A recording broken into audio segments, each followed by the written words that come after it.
presenting Orson Welles as the third man.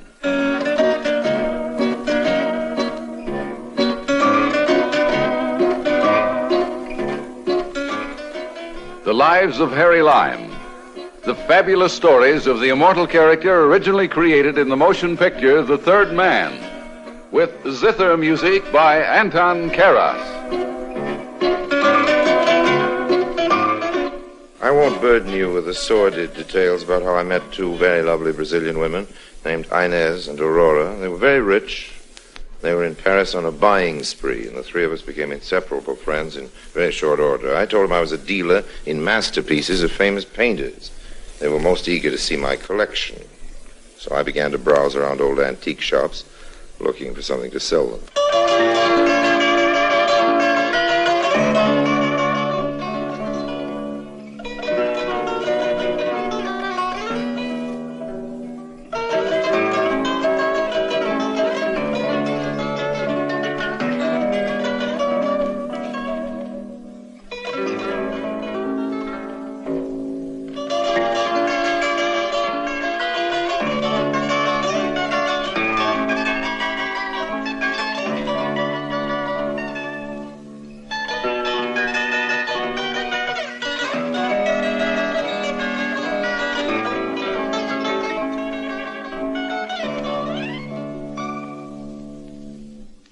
And now, Orson Welles as Harry Lime, the third man, in today's story, Art is Long and Lime is Fleeting.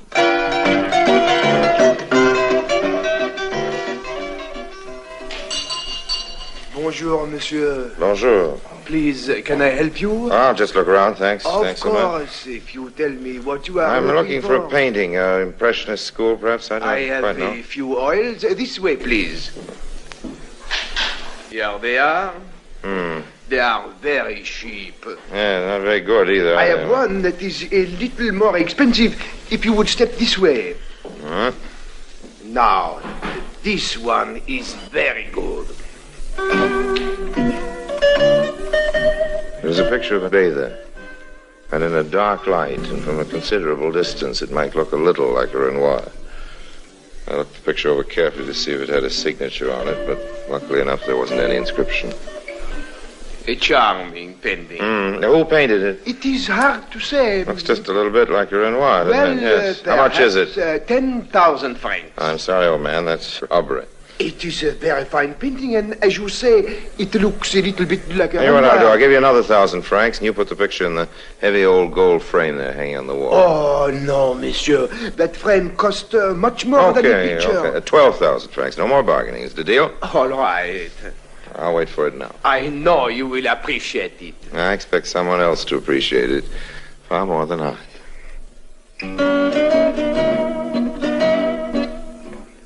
I took a suite at the elegant George Sank Hotel and hung the picture on the wall with a tiny spotlight over it. Underneath, I had a small brass plaque which read simply, Renoir. Then I invited Inez and Aurora to have cocktails with me in my suite. That was a very funny story, Monsieur Harry. My dear Inez, it's true, every word of it. I do not believe it. You make it up to keep us in smiles. I'd do anything to keep you both in smiles, as you put it. You are very charming to us, Harry. I am most enthusiastic to see the painting. We'll get to Mr. Renoir by and by. How about another drink? Not for me, one is enough. Me for two. I mean, two for me. I am mixed up. I understand you perfectly. Here is me for two. Shall we not see the picture now? All right. Step this way, lovely Inez. Beautiful Aurora. Thank you for your compliment. Oh, I don't compliment you. I merely told the truth. It is over dark in here. I'll put the light on in a minute. I'd like you to stand here as the best distance. Oh, it is so exciting to me to see a real Renoir. It's exciting to me every time I look at it. I'll switch on the overhead light. It's magnificent, isn't it, Inez? Oh, it is beautiful. I've looked at this picture 1,000 times. Just can't part with it. Look at the form of the bather, so chaste, so full of feeling. See how the master subjugates detail and form. How much do you want for this painting, Harry? I don't think I want to sell it. Oh, you said you would. You are your mind changing? Well, it's true I need the money, but, well, you understand it. It's the one beautiful thing in my life. But you are a dealer. You must not go backwards on your word. Let me think about it. There's no hurry, after all. But we must have Let's have lunch tomorrow. We'll decide then, If you do decide, how much do you want for it? I'd never sell it under 4 million francs. 4 million? Too much money for you and too hard for me to part with it, so we'll just remain friends, shall we? I do not care how much money. I must buy it. We'll meet tomorrow at the usual place for lunch and talk it over. In the meantime, you think about it, and I'll think about it. All right, Harry. 1:30 tomorrow. Good. I'll be there.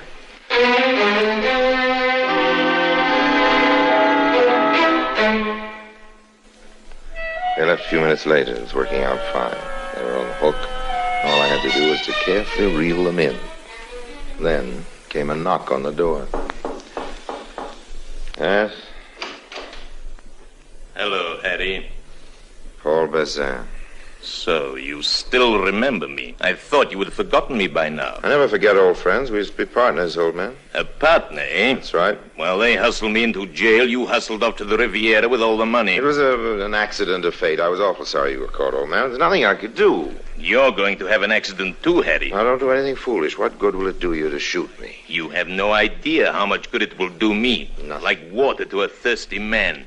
I've been waiting for 2 years in a Luxembourg prison for this. Listen, old man, they guillotine people here in France for committing murder. If they catch them. Look, if you put the gun down, I'll tell you about a little deal that's coming off tomorrow. I'll cut you in on it. I'm not interested. Your share will be 2 million francs in cold cash. That's right. 2 million. 2 million. Put the gun down. I'll tell you about it. You'll talk better this way. Talk fast. Maybe I'll be interested. See those 2 women coming out of my suite? I saw Well, them. they think this is a Renoir hanging on the wall. See over there? They're going to give me 4 million francs for it. And you are going to give me half out of sheer generosity? No, not out of generosity. You can help me. Besides, you have some money coming to you. I'm going to get it, too. A very rich Brazilian, ladies. And tomorrow at lunch, we're going to clinch the deal. I want you to be a friend of mine, you know, an art dealer. I don't know anything about paintings. Doesn't matter. Neither do they. Is it a deal? How do I know you're telling me the truth? Well, I'm afraid you'll just have to take my word, old man. I don't know how to prove it to you. Till tomorrow at noon. I'll phone the women. They're not at their hotel yet. I'll wait. I'll be asking for 3 million out of the 4. Very good idea. How about a drink, Paul? No. Well, I hate to drink alone. However, I shall have myself a small one.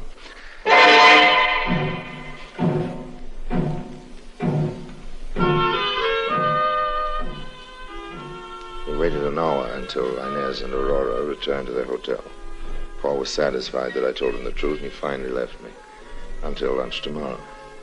I began to think of a plan to get rid of this fellow. I can't stand people who hold grudges for years. It's a sign of immaturity. We met at lunch as scheduled. Mr. Bazin, what is your opinion of Impressionist painting? How does it compare with the modern? Well, I think it's very different. Mr. Bazin does not particularly like modern art. He hates to talk about it, as a matter of fact. He's against any form of art that isn't immediately comprehensible to everyone. That's Yes, his I point of feel view. very strong about it. Me also. Abstracts are to me crazy painting. Yes, I think so, How too. about another cup of coffee? No, thank you. Let us talk about the Renoir. Ah, yes. By the way, when are you 2 lovely women leaving Paris? Yet we do not know. Maybe 2 weeks, maybe a month. Oh, it's hard to leave this city. Chance everybody. We have decided to pay you 4 million francs. Oh, did you? Well, we'll think about it some more, shall we? But that is the price of which you gave us. Yes. Oh, I am getting all mixed up again. You haven't changed your mind, Harry. Well, not exactly. Let's give it another few days. You're going to be in Paris a few weeks. There's no hurry. You don't want to sell it? Well, I do. That is, I must. But you see, after I left, I had an offer from the Fontaine Galleries, about 5 million. I'm very embarrassed by it. I don't like this kind of business. But you said yes to 4 million I yesterday. didn't make a promise. I said I might sell it for 4. You must understand, I'm a businessman. I must sell it to the highest bidder, after all. Why don't you forget the Renoir? I'll be glad to show you other paintings. Very fine, famous artists for much less money. We will give you the request you ask. Well, it's worth much more, I assure you. How do you feel about it, Inez? We will buy it for 5. If you can afford it, I think you're making a wise investment. I'll write a check for you right now. Give me the checkbook, Aurora. If you don't mind, I'd rather have it in cash. Why? Well, I have some very urgent bills to pay. It'd take a week or so to clear through the bank. I can wait until this evening. You can get the check cashed at your bank. We can meet for dinner. We'll have a real big celebration, A party. Yeah. You will be guest to us. Oh, no. You're my guest, please. You come too, Monsieur Bézin? With pleasure, mademoiselle. Where should we meet? Shall we go to my favorite restaurant, Tour d'Argent? I know where it is. Oh, it's one of the best in Paris. Now, I must go. Garçon, addition.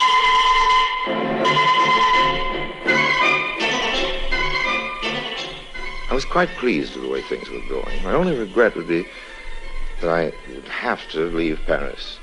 Have to leave Aurora. Get rather too fond of Aurora. She was my type, beautiful, not too encumbered with brains, but she had lots of spirit and exuberance. And as they say in France, as a fair son, as a fair. I had one real problem, to get rid of Bazin. But he stuck close to me, like a tree to the earth. I'm going back to the hotel with you. Okay, if you want, old man. I won't. Might be better if you went home and packed. We're going to have to leave Paris in a hurry. I am staying with you until after dinner. You're a very suspicious fellow, Paul. I trust you as far as I can move the Eiffel You Tower. don't have to trust me. We're all meeting for dinner at Tour d'Argent. The restaurant can't run away, can it? But if you double-cross It's me... impossible, Paul. All you have to do is show up at the restaurant. Well, Pack all your stuff and pick me up at the hotel. We'll go down together, all right. Okay. But if you try to do any tricks, Harry, I'll Oh. swear I'll hunt you down and I'll kill you. Now, I mean Paul. it. I know you're a very sincere fellow. Meet me at 5 o'clock in my suite.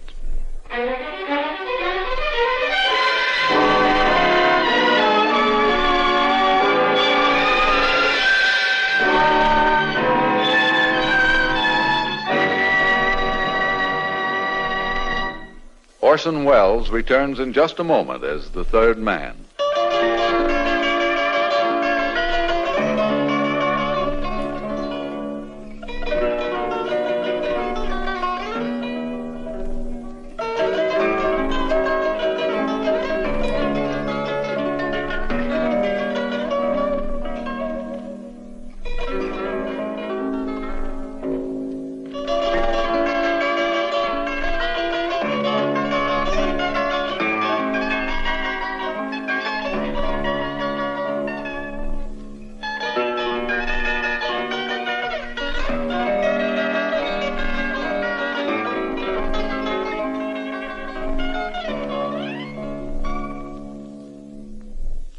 Now, Orson Welles, as the third man, continues with today's story, Art is Long and Lime is Fleeting.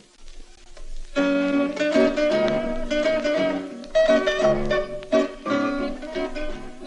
had to work fast now that I was rid of Bazin. I hurried to my hotel and began to pack my clothes, and I telephoned my 2 Brazilian customers. Hello? This is Harry. Oh, Harry. You have your mind not changed. No, I just learned that the Tour d'Argent's closed tonight. Well, then we shall someplace else go, no? Of course. There's a superb Italian restaurant called the Casa Bellini. Write the address down, will you? I have a pen. Good. It's 43 Rue Victoire. I made a reservation for 7:30. We will be... Tell Inez I'm sorry about the change. Oh, it is very nothing. I suppose she's gone to the bank, hasn't she? Oh, yes. That's good. She will be back soon. What makes you so happy? Inez says I have for you much liking. And is it true? Yes, Harry. True for me, too, Aurora. I think you're the most charming woman in all of Paris. You are to me, too. Oh, I get mixed up again. I know you and I are going to be the very best of friends. See you tonight, honey. Tonight, chérie. I packed quietly, wrapped up the painting, and got ready to leave. The sooner I left my suite, the better. I had a hunch that Bazin would change his mind, come early. Yes? Hello, Paul. You are about to leave? Well, I was just going down to pay my bill, as a matter of fact. You lie. You know, you're getting to be awfully unpleasant, Paul, old man. You are getting up to something. I am getting up to 5 million francs for this little package here. I think you were trying to run away. I think I came just in time. You're not thinking. No matter where I ran, I'd still have to be at the Tour d'Argent at 7:30. Where were you going when I came into the room? I told you I was going downstairs to pay my bill. You're being very dull, Paul. You don't fool me. I think you better come along, huh? We'll go down together in a little while. Now, look here, Paul. We have 3 hours until we go to the Tour d'Argent. You're not going to stand there with a gun in your pocket all afternoon. That is exactly what I am going to do. Well, I have to go to the bank, arrange for my plane ticket. You're being Well, you're being quite a bore, old man. You never had money in the bank in your life. So happens that you are cruelly wrong. Show me your bank book. It's downstairs in the hotel safe with all my other valuables. You are lying. A partnership based on suspicion and mistrust can never be successful, old man, really. We are going to be Siamese twins for the next few hours. It's no use arguing with me. Well, if that's your decision, you might as well sit down. You get very tired standing up there for 3 hours. You worry about me a lot, don't you? I was brought up very carefully. It's ingrained in me to be a hospitable host. I'm glad you're taking my advice. Like some refreshments. A drink, perhaps? No. Just want to sit, That's right, just sit. Well, don't doze off now. You think you're funny. No point in being grim about it. How about some cards? No. Have a set of dice somewhere just to while away the time. I don't want to do anything. You just want to sit. That's right.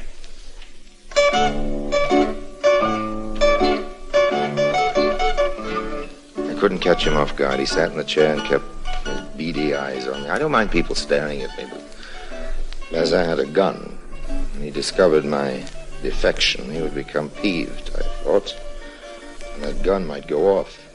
He just sat there for a long time, and then even he became bored with just sitting, tilted his chair against the wall, rocking himself back and forth, the pressure of his toes against the floor. A sudden kick on the back legs of the chair when he was tilted would certainly give me an advantage. As he fell backwards, I hurled myself at him, pinioning his arms. He managed to get the gun out of his pocket, but I rolled the chair over his arm, and he let go of the gun. I seized the gun and placed it against the back of his head with a good deal of force. The fight was over in less than a minute. He lay there quietly. I figured he'd be out for an hour at least. Yes.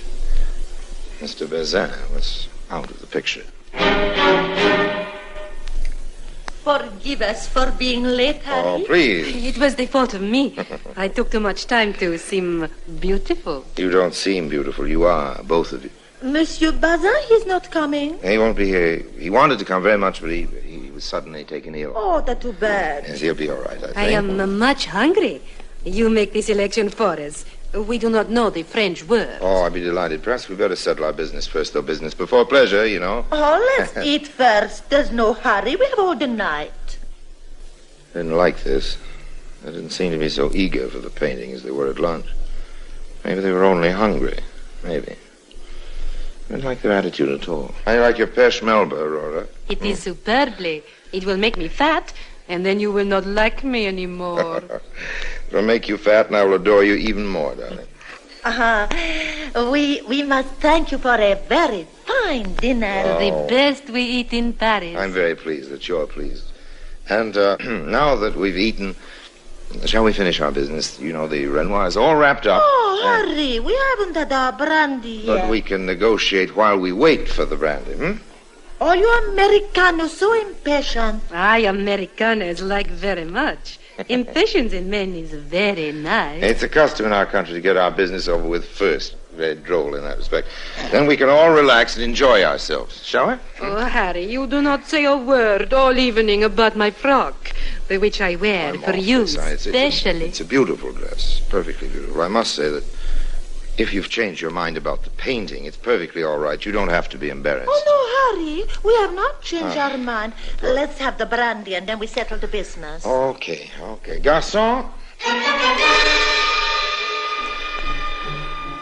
There was definitely something wrong. They were obviously stalling. But stalling for what? I was getting very uneasy. The waiter brought the cognac, and they sipped it a drop at a time. For 15 minutes, they dawdled over it. I decided not to wait any longer. I forced the issue. Tell us something about yourself, Harry. About America, I mean, when you lived there. There's nothing much to tell. I grew up like any average American boy. I got interested in art, but I learned soon enough that I'd never be a good painter. You were an artist? Well, not much of one. Now, if you'll forgive me for bringing this up again, I will give you the painting in exchange for 5 million francs. I'm afraid that we'll have to do it now or not at all. But, Harry... I mean it, Inez. Yes. We'll all feel better once it's done. Well, here's the money. You can count it. Oh, I trust you. Oh, please, I won't even open the envelope. And here's your Renoir. I hope you'll enjoy it as I have. We will. Mademoiselle, oh, I am sorry. I am late. I just couldn't get away. Oh, Monsieur Bordet, this is Harry Lime. Now, how do you do? I am pleased to meet you. Monsieur Bordet is an expert on Renoir's painting. He's from the Louvre Museum. Oh, the Louvre. Now, if you'll just excuse me for Just a minute. Monsieur Lime. I have got to leave. I'll just take a quick look. Wait, Please sit down. I'll unwrap it. I began to figure the distance to the door. Looked like this might be one of the times to run and fight another day. Monsieur Bordet motioned the gendarme who had evidently accompanied him to come into the room, close the door. Well, I took care of that. I just have to bluff it out. The expert slowly unrolled the picture, held it this way and that. How much did you agree to pay this man, mademoiselle? 5 million francs, monsieur. Is it too much? Too much or not enough? I don't like your tone. Just what do you mean by that, sir? The light in here is too dim for me to make a definite opinion, but it could be a Renoir. There is a painting of his with this same general composition. The figure is not bad. The colors like his. You think it is a real Renoir? I was sure it was all right. I would like to take it with me and examine it more thoroughly. But I can say this. If it is a Renoir, it is worth 20 million francs. 20 million! Qu'est-ce qui arrive, hein? Que voulez-vous, monsieur? De quoi s'agit-il, hein? You are not going to arrest anybody. Keep your hands high. Here, better do as he says. He looks dangerous. So the picture's worth 20 million, eh? I'll take it with me. Just a fact. Now stay as you are or you'll get a bullet. And don't follow me.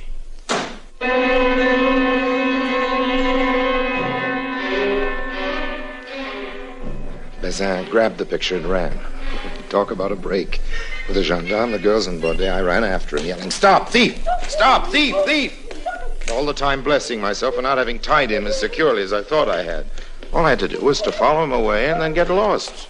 As I tore along in his wake, I noticed a couple of street Arabs huddled around a small fire. They scattered in panic. I sprinted, tackled.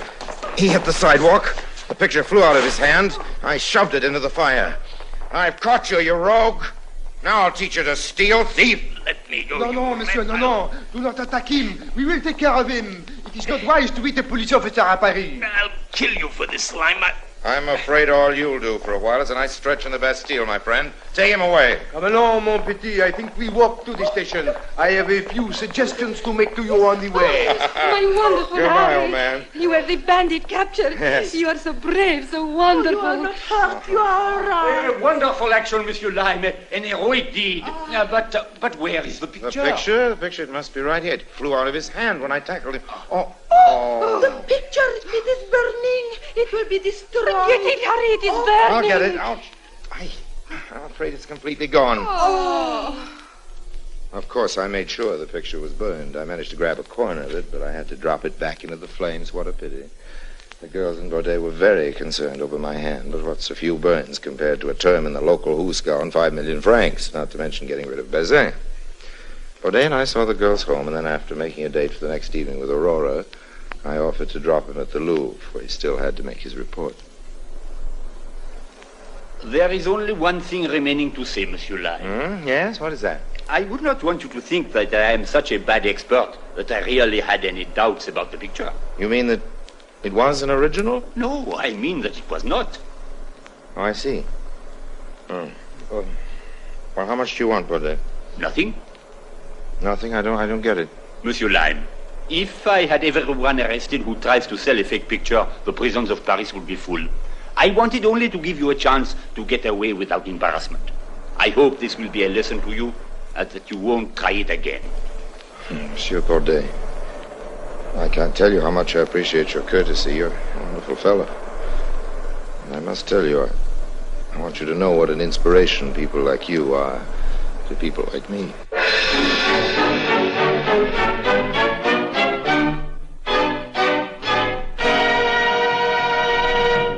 Harry Lime returns in just a moment.